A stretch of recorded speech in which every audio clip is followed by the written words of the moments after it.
Hi friends, అందరికీ నమస్కారం. Welcome to my channel. ఈరోజు మన ఛానల్లో మరొక కొత్త రెసిపీ వచ్చేసి ఏ టిఫిన్లోకైనా చాలా ఈజీగా చేసుకునే 2 రకాల చట్నీలను మంచి రుచికరంగా ఎలా చేయాలో చూద్దామండి. ఇలా చేసిన ఈ 2 రకాల చట్నీలైతే ఇడ్లీ, దోస, ఉత్తప్పం, వడ లాంటి వాటికి చాలా రుచికరంగా ఉంటుందండి. ఇలా ఒక్కసారి మీరు కూడా ట్రై చేసి చూడండి. అలాగే ఫ్రెండ్స్, మా ఛానల్ని ఇంతవరకు సబ్స్క్రైబ్ చేసుకోకపోతే సబ్స్క్రైబ్ చేసుకోండి.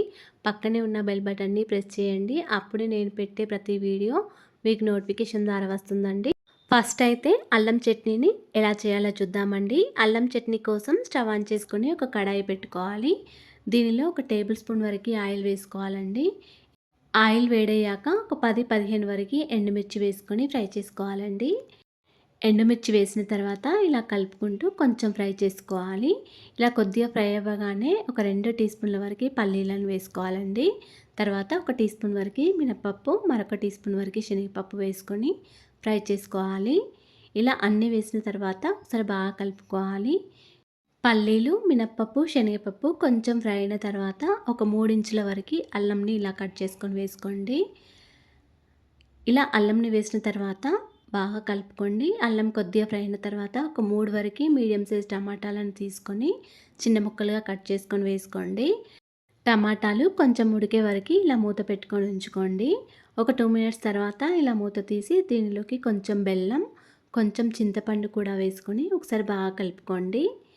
ఈ అల్లం చట్నీలోకి బెల్లం, చింతపండు ఇది కరెక్ట్‌గా సరిపోతుందండి. ఇలా బెల్లం, చింతపండు వేసిన తర్వాత ఒకసారి బాగా కలుపుకొని కొంచెం మగ్గనివ్వాలండి. తర్వాత స్టవ్ ఆఫ్ చేసుకోండి. ఇది కొద్దిగా చల్లారిన తర్వాత మిక్సీ జార్‌లో వేసుకొని కొన్ని వాటర్ వేసుకోండి.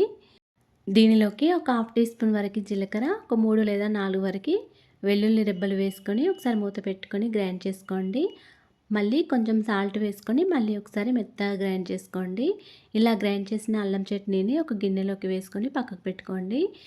తర్వాత పల్లి కొబ్బరి చట్నీ కోసం ముందుగా స్టవ్ ఆన్ చేసుకొని అదే కడాయిలో ఒక టేబుల్ స్పూన్ వరకు ఆయిల్ వేసుకోవాలి. ఆయిల్ కొంచెం వేడయ్యాక ఒక హాఫ్ కప్ వరకు పల్లీలను వేసుకోండి. పల్లీలు కొద్దిగా ఫ్రై అయిన తర్వాత దీనిలోకి ఒక 6 వరకు పచ్చిమిర్చిని సగానికి కట్ చేసుకొని వేసుకోండి. దీనిలోకి ఒక పావు కప్పు వరకు కొబ్బరిని కూడా వేసుకోండి. తర్వాత కొద్దిగా చింతపండును వేసుకోండి. ఇలా అన్నీ వేసిన తర్వాత ఒకసారి బాగా కలుపుకోండి. ఇవన్నీ కూడా చక్కగా ఫ్రై అవ్వాలండి. ఇలా అన్నీ ఫ్రై అయిన తర్వాత స్టవ్ ఆఫ్ చేసుకోండి.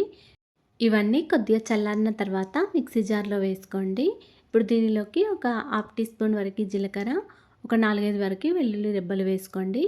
అలాగే రుచికి తగినంత సాల్ట్ని కూడా వేసుకోండి. ఇలా సాల్ట్ వేసిన తర్వాత కొన్ని వాటర్ వేసుకొని మెత్తగా గ్రైండ్ చేసుకోండి. వాటర్ని అడ్జస్ట్ చేసుకుంటూ వీలైనంత మెత్తగా గ్రైండ్ చేసుకోవాలి. తర్వాత మీకు ఒకవేళ చట్నీ అనేది కొంచెం లూజ్గా ఉండాలంటే కొన్ని వాటర్ ఎక్కువగా వేసుకోవచ్చు.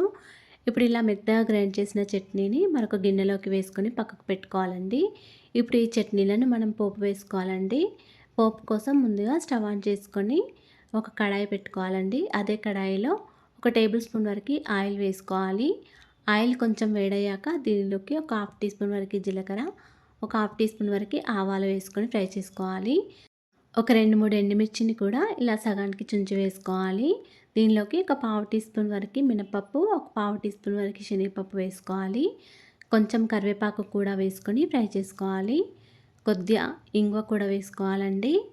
చివరిలో కొంచెం పసుపు కూడా వేసుకొని ఫ్రై చేసుకోవాలి. ఇలా అన్నీ ఫ్రై అయిన తర్వాత స్టవ్ ఆఫ్ చేసుకోండి.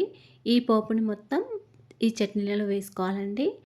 ఈ పోపుని మొత్తం ఈ 2 రకాల చట్నీలలో కలిసే విధంగా ఒకసారి బాగా కలుపుకోవాలి. అంతేనండి, ఎంతో సింపుల్గా చేసుకునే అల్లం చట్నీ మరియు పల్లి కొబ్బరి చట్నీని ఎలా చేయాలో చూసారు కదా. మీరు కూడా ఇలా ఒక్కసారి ట్రై చేసి చూడండి.